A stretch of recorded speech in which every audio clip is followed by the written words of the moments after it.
आप सबको जय मसीह की। प्रभु यीशु आप सबको बहुत आशीष दे। आज का वचन है प्रार्थना योद्धा कैसे बने। क्योंकि बराबर हमारे जीवन में प्रार्थना की कमी देखी जाती है और प्रार्थना की कमी के कारण बहुत सारे असुविधाएं, समस्याएं, कठिनाई और मुसीबत हमारे जीवन में आ पड़ती है। आज का वचन है कि प्रार्थना योद्धा कैसे बने।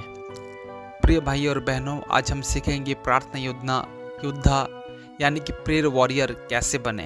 एक प्रार्थना योद्धा वह व्यक्ति है जो हर परिस्थिति में परमेश्वर पर भरोसा करता है और प्रार्थना के द्वारा आत्मिक युद्ध लड़ता है।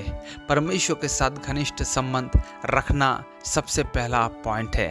प्रार्थना केवल मांगने का साधन नहीं है जैसा कि हम समझते हैं, बल्कि परमेश्वर के साथ संगति का माध्यम है।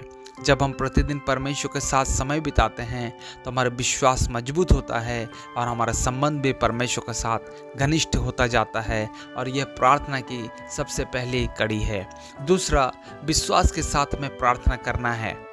बहुत बार हम प्रार्थना तो करते हैं लेकिन विश्वास नहीं करते हैं। लेकिन यीशु मसीह ने मरकुस उसका 11:24 में इस प्रकार कहा है कि जो कुछ तुम प्रार्थना करके मांगो, विश्वास करो कि तुम्हें मिल गया है। इसलिए हमें प्रार्थना करते समय विश्वास रखना है कि परमेश्वर सुनता है और वह उत्तर भी देता है। तीसरा, परमेश्वर के वचन से हमें भरपूर रहना है। एक प्रार्थना योद्धा परमेश्वर के वचन को जानता है। जब हम बाइबल पढ़ते हैं तो हमें प्रार्थना करने की सामर्थ्य और दिशा केवल मात्र परमेश्वर के वचन से मिलती है। इसलिए इफिसियों 6:17-18 पद में लिखा है कि आत्मा की तलवार जो परमेश्वर का वचन है ले लो और हर समय प्रार्थना करो। इसलिए हमें परमेश्वर के वचन से भरपूर होने की आवश्यकता है ताकि हम जो कुछ भी मांगें हमें ये विश्वास हो कि परमेश्वर अपने वचन के अनुसार हमारे जीवन में जरूर करेगा। चौथा, लगातार और धैर्यपूर्वक प्रार्थना हमें करना है। कभी कभी उत्तर तुरंत नहीं मिलता, लेकिन हमें हार नहीं माननी चाहिए। लूका रचित सुसमाचार 18:1 से आगे की घटना हमें बताती है कि मनुष्य को सदा प्रार्थना करना चाहिए और याप नहीं छोड़ना चाहिए। इसलिए हम कभी भी प्रार्थना करें तो केवल मात्र उसके उत्तर को देखकर प्रसन्न ना हो जाएं, क्योंकि कभी कभी उत्तर देर से या नहीं मिलता, लेकिन हमें हार नहीं माननी है। एक किसान कई महीनों तक वर्षा के लिए प्रार्थना करता रहा और लोग उसका मजाक उड़ाते थे, लेकिन वह प्रतिदिन विश्वास के साथ प्रार्थना करता रहा।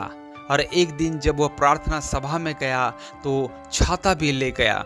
लोगों ने पूछा, छाता क्यों लाए हो? उसने कहा, मैंने वर्षा के लिए प्रार्थना की है, इसलिए विश्वास करता हूँ कि परमेश्वर वर्षा भेजेगा। और उसी दिन वर्षा हुई, और यह सच्चे विश्वास और निरंतर प्रार्थना की शक्ति को दिखाता है। और वह सारे लोग जो उसका मजाक उड़ाते थे वे लज्जित हुए, क्योंकि वह व्यक्ति प्रार्थना करता था और केवल मात्र प्रार्थना नहीं, ये समझता था कि मेरे प्रार्थना का उत्तर परमेश्वर देगा और देने वाला है। मेरे प्रियो, हमें ऐसा नहीं करना है कि हम प्रार्थना करें और परमेश्वर के ऊपर नकारात्मक विश्वास को रखें। इसलिए यदि प्रार्थना योद्धा बनना चाहते हैं तो हमें कुछ बातें प्रतिदिन के जीवन में अवश्य करनी है। सबसे पहला, प्रतिदिन प्रार्थना करना है, परमेश्वर के वचन को पढ़ना है, विश्वास के साथ में मांगना है, कभी हार नहीं मांगना है, और दूसरों के लिए भी मध्यस्थता करना है। परमेश्वर आप सबको इस वचन के द्वारा बहुत आशीष दे। आप सबको जय मसीह की। God bless you.